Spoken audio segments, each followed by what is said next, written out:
내가 살면서 필요한 예금과 은행 정보를 한 가지라도 꼭 얻고 가실 수 있도록 오늘도 특별한 분을 모셨습니다. 은행에서 20년 넘게 지점장으로 일하시다가 이제는 어르신들의 노후 자산을 지키는 일에 평생을 바치고 계신 분이에요. 이분이 왜 은행을 떠나셨는지 아세요? 더 이상 어르신들이 예금으로 손해보는 걸 지켜볼 수 없어서라고 하셨어요. 오늘 전문가님 말씀 끝까지 들으시면 여러분의 통장 잔고가 달라질 겁니다. 특히 예금이 안전하다고 믿고 계신 분들은 꼭 끝까지 보세요. 충격적인 진실이 기다리고 있습니다. 그럼 지금부터 박재훈 전문가님의 이야기를 들어보시죠. 안녕하세요. 저는 은행에서 20년 넘게 지점장을 맡았던 박재훈입니다. 여러분들은 지금 예금이 정말 안전하다고 생각하시나요? 평생 모은 노후 자금, 은행에 넣어두면 안전하다는 믿음, 여전히 가지고 계신가요? 그동안 수많은 어르신들의 금융 상담을 해드렸는데요. 최근에 만난 73살 김영수 씨 이야기를 들려드릴게요. 영수 씨는 평생 우체국에서 공무원으로 일하시다가 은퇴하신 분이에요. 그분이 저한테 하신 말씀이 아직도 귀에 쟁쟁합니다. 박 지점장님, 저는 평생 아끼고 저축해서 은행에 3억 원을 모아뒀는데요. 왜 돈이 점점 모자라는 느낌이 들까요? 분명히 이자도 받고 있는데 말이에요. 이렇게 최근 몇 년 사이에 영수 씨처럼 고민하시는 분들이 정말 많아졌어요. 여러분도 요즘 장 보러 가시면 느끼시죠? 작년에 1,000원이던 콩나물이 1,500원이 되고 5,000원이면 샀던 두부가 7,000원이 넘어요. 그런데 은행 이자는 그대로예요. 아니, 세금 떼고 나면 오히려 마이너스죠. 제가 지점장으로 일하면서 가장 가슴 아팠던 순간이 있어요. 80살 넘으신 할머니 한 분이 통장 들고 오셔서 이자가 왜 이렇게 적어요? 라고 물으시더라고요. 1년 동안 5천만 원 넣어두고 받은 이자가 100만 원이 조금 넘었는데 세금 떼고 나니 85만 원밖에 안 되셨던 거예요. 그 할머니가 이 돈으로 한 달 생활비도 안 되는데 어떻게 살아요? 라고 하실 때 저도 할 말이 없었습니다. 실제로 제가 은행에서 일하면서 직접 확인한 건데요. 60대 이상 어르신들의 금융자산 중에서 거의 70% 가까이가 예금에 몰려 있어요. 그런데 그중 상당수가 실질 가치는 매년 떨어지고 있다는 거죠. 최근에 뉴스 보셨을 거예요. 물가는 계속 오르는데 예금 금리는 제자리 걸음이잖아요. 작년만 해도 쌀값이 얼마나 올랐습니까? 김치 담그려고 배추 사러 가면 한 포기에 10,000원이 넘어요. 그런데 은행 이자는 여전히 연 3% 전후예요. 제가 만난 또 다른 분, 68살 박순자 씨는 이런 말씀을 하셨어요. 저는 평생 은행만 믿고 살았는데 이제 와서 보니까 속았다는 생각이 들어요. 매달 받는 이자로는 병원비도 못 내요. 약값도 오르고 교통비도 오르고 모든 게 다 올랐는데 예금 이자만 그대로네요. 순자 씨가 저한테 가져오신 통장을 보니까요. 10년 전에는 같은 금액으로 한 달 생활이 가능했는데 지금은 반도 안 된다는 거예요. 이게 바로 물가 상승의 무서운 점입니다. 우리가 모르는 사이에 돈의 가치가 계속 떨어지고 있는 거죠. 은행에서 일하면서 저는 정말 많은 것을 봤습니다. 어르신들이 평생 모은 돈을 은행에 맡기시는데 그 돈이 실제로는 매년 가치가 떨어지고 있다는 사실을 모르시는 경우가 대부분이었어요. 예를 들어 볼게요. 1억 원을 은행에 넣어두고 연 3% 이자를 받는다고 해봅시다. 1년에 300만 원 받겠죠. 그런데 여기서 이자 소득세 15.4%를 떼면 254만 원 정도밖에 안 남아요. 그런데 물가 상승률이 4%라면요. 실질적으로는 1억 원의 구매력이 9,600만 원으로 줄어든 거나 마찬가지예요. 저는 이런 현실을 너무나 잘 알고 있었기에 은행을 떠나서라도 어르신들께 진실을 알려드리고 싶었습니다. 더 이상 예금만으로는 노후 자산을 지킬 수 없다는 사실을요. 여러분이 젊었을 때는 예금이 정말 좋은 재테크였어요. 금리도 높았고 물가도 안정적이었죠. 그런데 지금은 완전히 달라졌습니다. 예금은 더 이상 안전 자산이 아니에요. 오히려 조용히 여러분의 자산을 갉아먹는 존재가 되어버렸습니다. 제가 오늘 이 이야기를 드리는 이유는 단 하나예요. 여러분이 평생 피땀 흘려 모으신 그 소중한 노후 자금이 물가 상승이라는 도둑에게 조금씩 도둑맞고 있다는 사실을 알려드리고 싶어서예요. 그리고 그 돈을 어떻게 지킬 수 있는지 제가 은행에서 20년 넘게 일하면서 알게 된 모든 노하우를 다 털어놓으려고 합니다. 사실 저도 처음엔 이런 이야기를 밖에서 하는 게 조심스러웠어요. 은행 입장에서는 달갑지 않은 이야기니까요. 하지만 제가 상담했던 수많은 어르신들의 눈물을 보면서 결심했습니다. 진실을 알려드려야겠다고요. 제가 기억나는 분이 또 있어요. 75 세정씨 할아버지는 30년 동안 택시 운전하시면서 모은 돈 2억 원을 정기예금에 넣어두셨어요. 그런데 작년에 병원비가 갑자기 많이 나가서 돈을 찾으려고 하니까요. 중도 해지 수수료에, 세금에 이것저것 떼고 나니 예상보다 훨씬 적은 돈밖에 못 받으셨대요. 그때 정씨 할아버지가 하신 말씀이 내가 30년 동안 뭘 위해 이렇게 아껴 살았나 하셨어요. 이런 일들이 한두 번이 아니었어요. 매일같이 은행 창구에서 이런 어르신들을 만났죠. 그때마다 저는 무력감을 느꼈습니다. 은행원으로서 할 수 있는 일이 별로 없었거든요. 그저 정해진 상품만 안내해드릴 뿐이었죠. 그런데 어느 날 깨달았어요. 제가 은행에 있으면서는 진짜 도움이 되는 이야기를 해드릴 수 없다는 거요. 그래서 과감히 은행을 나왔습니다. 이제는 어떤 이해관계도 없이 오직 여러분의 노후 자산을 지키는 방법만 생각할 수 있게 됐어요. 제가 은행에서 봤던 가장 안타까운 케이스를 하나 더 말씀드릴게요.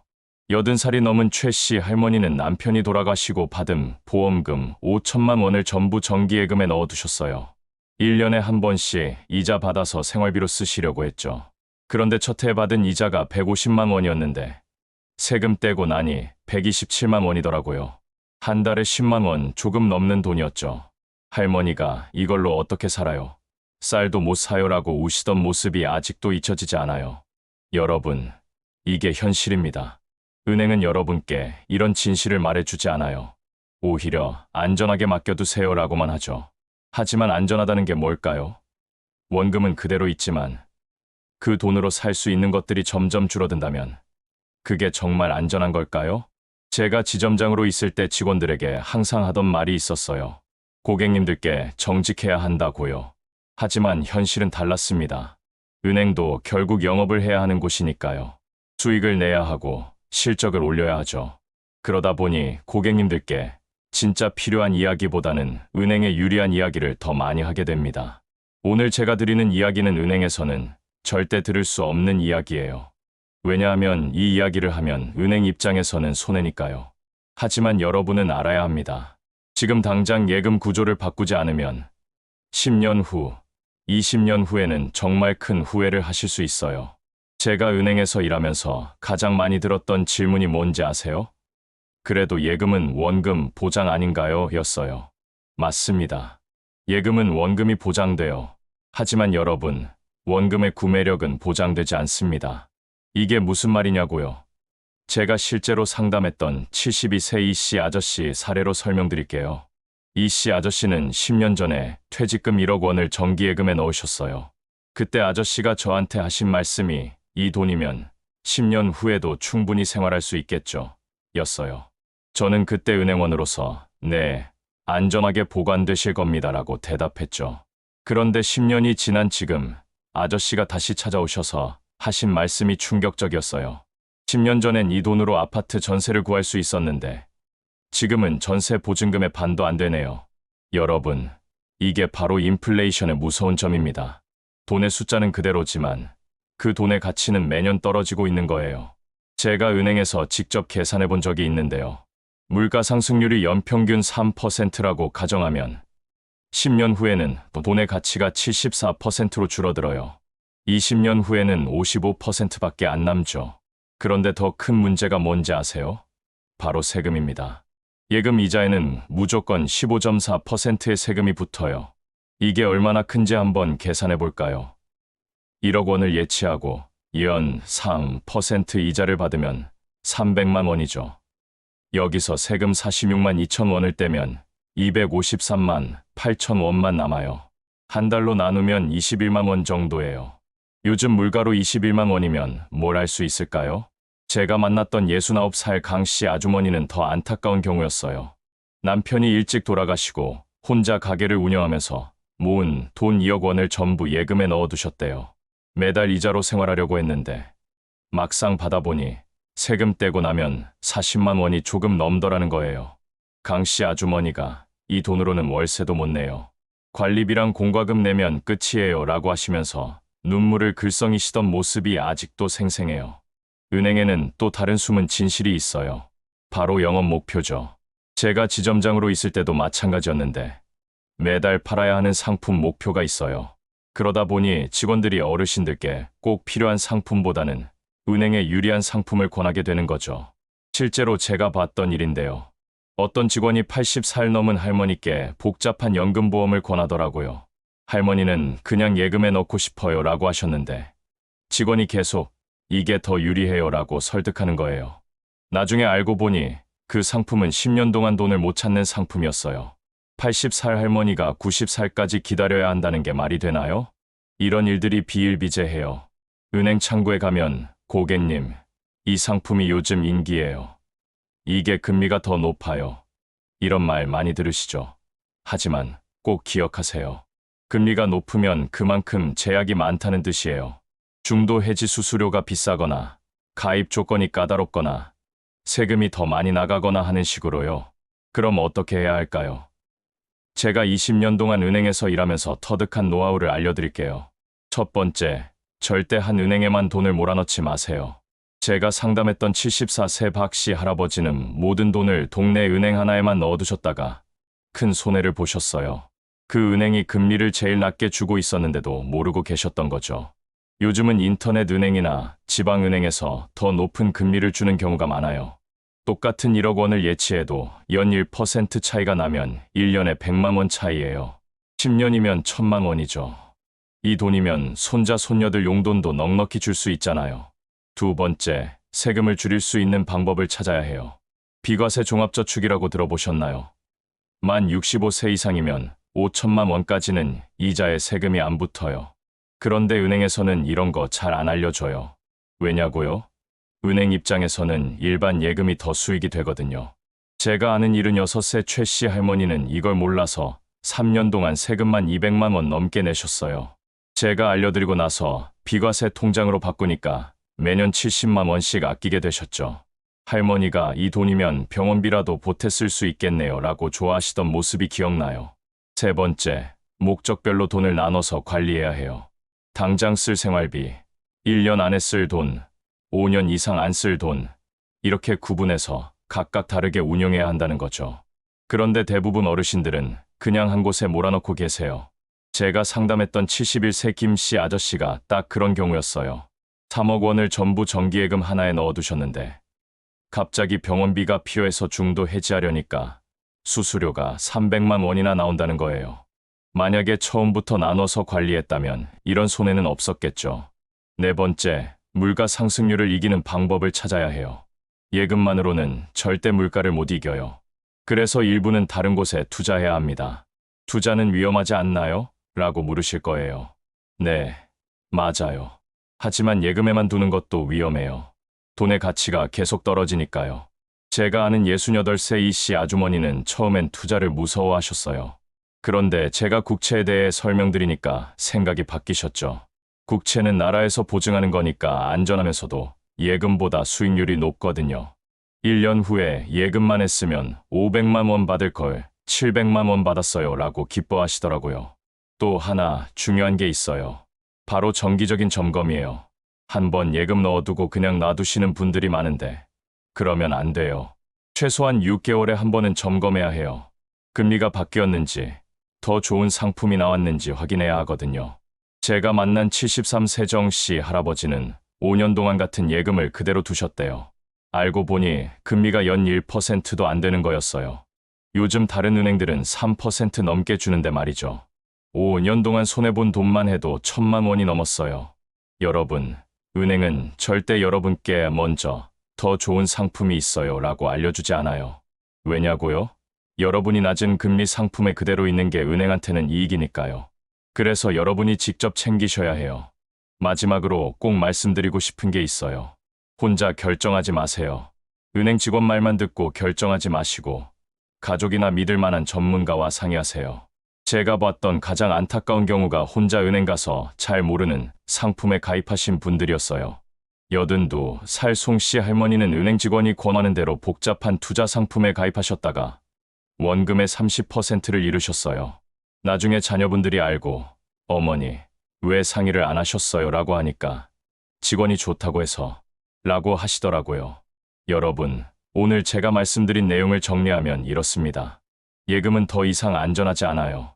숫자는 그대로지만 가치는 계속 떨어지고 있죠.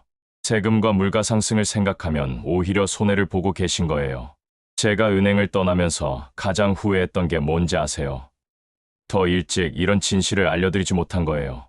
수많은 어르신들이 평생 모은 돈을 예금에만 넣어두고 조금씩 가치가 떨어지는 걸 지켜봐야 했거든요. 하지만 지금부터라도 늦지 않았습니다. 제가 오늘 알려드린 방법대로 하나씩 바꿔나가시면 충분히 노후 자산을 지킬 수 있어요. 금리 비교하고, 세금 아끼고, 목적별로 나누고, 일부는 물가를 이길 수 있는 곳에 투자하고, 정기적으로 점검하는 것. 어렵지 않죠? 제가 최근에 다시 만난 70세 이씨 아저씨가 있어요. 1년 전에 제가 상담해드렸던 분인데, 그때는 3억 원 전부를 낮은 금리 예금에 넣어두고 계셨죠. 그런데 제 조언대로 은행을 옮기고, 비과세 상품을 활용하고, 일부는 국채에 투자하셨대요. 1년 만에 1,000만 원을 더 받으셨다고 하시면서 이 돈으로 손주들 대학 등록금 보태줄 수 있게 됐어요 라고 기뻐하시더라고요.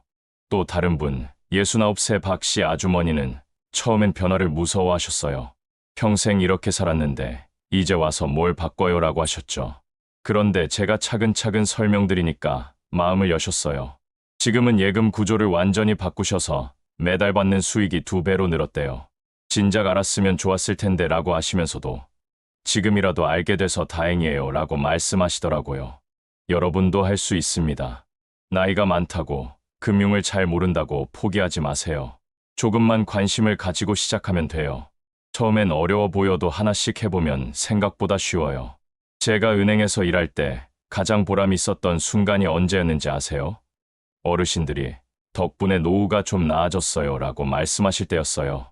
그런데 은행에 있으면서는 한계가 있었죠. 정해진 틀 안에서만 도와드릴 수 있었으니까요. 이제는 그런 제약 없이 진짜 도움이 되는 이야기를 해드릴 수 있어서 정말 기쁩니다. 오늘 제가 드린 이야기가 조금이라도 도움이 되셨길 바라요. 혹시 주변에 아직도 예금만 믿고 계신 분들이 있다면 꼭 알려주세요. 우리 부모님, 형제자매, 친구분들 모두가 알아야 할 내용이에요. 지금 이 내용을 모르고 지나가면 정말 큰 손해를 보실 수 있어요. 특히 혼자 사시는 어르신들은 더 조심하셔야 해요. 은행에서는 그런 분들을 타깃으로 삼는 경우가 많거든요. 가족이 없으니까 상의할 사람도 없고, 그러다 보니 은행 직원 말만 믿고 결정하시는 경우가 많아요. 제가 기억나는 분이 있어요. 81살 독거 할머니셨는데 은행 직원이 찾아와서 이것저것 권하는 대로 다 가입하셨대요. 나중에 조카가 와서 확인해보니 필요 없는 상품 투성이었죠. 해지하려니까 수수료가 너무 많이 나와서 그냥 둘 수밖에 없었어요. 이런 일이 정말 많습니다. 그래서 제가 늘 강조하는 게 있어요. 절대 급하게 결정하지 마세요. 오늘까지만 특별 금리예요. 지금 가입하시면 선물 드려요. 이런 말에 현혹되지 마세요. 좋은 상품은 내일도, 모레도 있어요. 충분히 생각하고, 비교하고, 상의한 다음에 결정해도 늦지 않아요. 또 하나 중요한 건 본인이 이해하지 못하는 상품은 절대 가입하지 마세요. 은행 직원이 아무리 좋다고 해도 설명을 들어도 이해가 안 가면 그냥 거절하세요.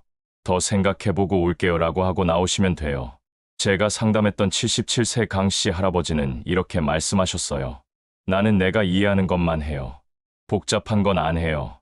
그 할아버지는 단순하게 예금 금리만 비교해서 옮기는 것부터 시작하셨는데 그것만으로도 1년에 500만 원을 더 받게 되셨어요. 여러분, 작은 변화가 큰 차이를 만들어요. 지금 당장 거창하게 모든 걸 바꿀 필요는 없어요. 하나씩, 천천히 할 수 있는 것부터 시작하세요. 첫 번째로 할 일은 지금 갖고 계신 예금 통장을 확인하는 거예요. 금리가 얼마인지, 언제 만기인지, 세금은 얼마나 내고 있는지 확인해 보세요. 그 다음에 다른 은행 금리와 비교해 보세요. 인터넷 검색하면 다 나와요.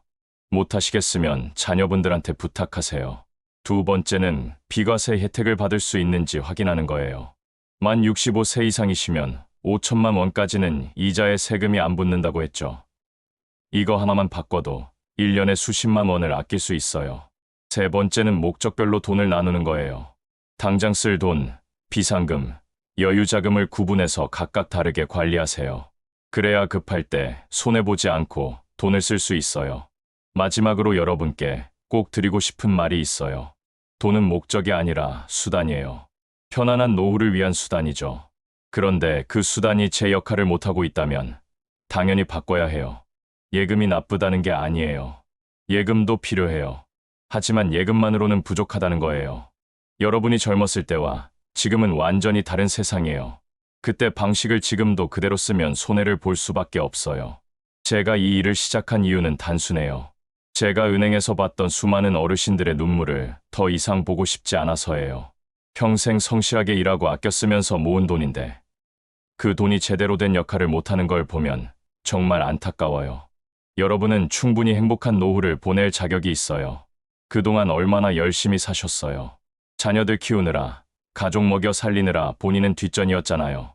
이제는 여러분을 위해 쓸 때예요. 그러려면 가진 돈이 제 역할을 해야 해요. 오늘 제가 말씀드린 내용 꼭 기억하시고 실천하세요.